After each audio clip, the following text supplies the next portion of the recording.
Hello student, my self Ritu Mishra. मैं आपकी Hindi teacher, class 5th व्याकरण व्योम। आइए हम आज रीड करते हैं। आपका लास्ट चैप्टर है 19 चैप्टर का नाम है निबंध लेखन। तो आज हम निबंध लिखने के बारे में जानें कि निबंध किस तरीके से लिखा जाता है। जो निबंध शब्द है वो नी प्लस बंध के योग से बना है, जिसका अर्थ है अच्छी प्रकार से बंधी हुई रचना, अर्थात किसी विषय पर विचारों को क्रमबद्धता के साथ लिखना निबंध कहलाता है। नी का अर्थ आपने देखा, नी अच्छी प्रकार से बंधना, तो अच्छी प्रकार से बंधना वह हमारा होता है निबंध लेखन। आइए हम रीड करते हैं कि यदि हम निबंध लिख रहे हैं तो हमें बहुत सारी बातों पर ध्यान देना चाहिए कि निबंध में अनावश्यक बातें नहीं लिखनी चाहिए तथा दोहरावे से बचना चाहिए, यानी किसी बात को दोहराना नहीं चाहिए। निबंध की भाषा सरल, स्पष्ट और आसानी से समझ में आने वाली होनी चाहिए। निबंध में लिखे हुए वाक्य छोटे और प्रभावशाली होने चाहिए। निबंध में विषय से संबंधित विचारों को सही क्रम में लिखना चाहिए। जैसा कि आपने देखा कि आपके बुक में बहुत सारे ऐसे निबंध दिए हुए हैं कि हमारा राष्ट्रीय ध्वज, आपने देखा कि हमारा जो राष्ट्रीय ध्वज होता है उसमें ऐसे बहुत सारे गुण पाए गए हैं कि भारत एक स्वतंत्र देश है, किंतु पहले ऐसा नहीं था। हमारा देश अंग्रेजों का गुलाम था।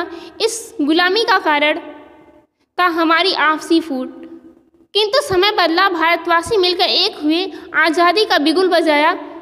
भारत के स्वतंत्र होने पर तिरंगा भारत की शान बना। इसमें 3 पट्टियां हैं, सबसे ऊपर केसरिया, बीच में सफ़ेद, नीचे हरे रंग की पट्टी है। केसरिया रंग वीरता का प्रतीक है, सफ़ेद रंग सुख और शांति का प्रतीक है तथा हरा रंग भारतवर्ष की समृद्धि का प्रतीक है। तिरंगे के बीच में सफ़ेद रंग की पट्टी पर बना चक्र सम्राट 24 घंटे निरंतर, यानी जो बना है चक्र अशोक की लाट से लिया गया है।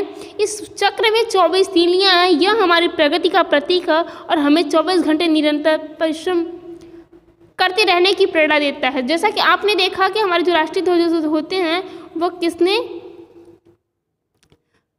गुणों से मिलकर बना हुआ है। फिर दूरदर्शन का महत्व, यानी हमारा जीवन दूरदर्शन का क्या महत्व है। Missile man doctor APJ Abdul Kalam के बारे में लिखना। और हमारा अब हम आते हैं एक्सरसाइज पे कि दिए गए विषयों पर निबंध लिखिए। दहेज प्रथा, खेलों का महत्व, विज्ञान वरदान या अभिशाप। जैसा कि आपने दहेज प्रथा के बारे में सभी लोगों ने सुना है कि हमारे देश में दहेज प्रथा जो है वो काफ़ी तीव्रता से चल रहा है। यदि ये दहेज प्रथा चलता रहेगा तो हमारे इस देश में लड़कियों का जो जन्म है वो दिन प्रतिदिन कम होता जाएगा। आपने देखा कि हमारे देश में लड़कों की अपेक्षा लड़कियाँ कम हैं। बेटा इस दहेज प्रथा पे आपको लिखना है। खेलों का महत्व, जैसा कि आपने फुटबॉल चैप्टर को पढ़ा था तो उस चैप्टर में आपको क्या मतलब खेलने से हमारे क्या महत्व होते हैं, खेलने से हमको क्या लाभ होता है, इसको लिखना है। विज्ञान वरदान या अभिशाप, यानी विज्ञान वरदान या अभिशाप है, इस पर लिखना है। ये तीनों अपने नोटबुक में आप राइट करेंगे और नहीं समझ में आता है तो बिल्कुल आप क्लास में पूछ सकते हो। Okay, thanks.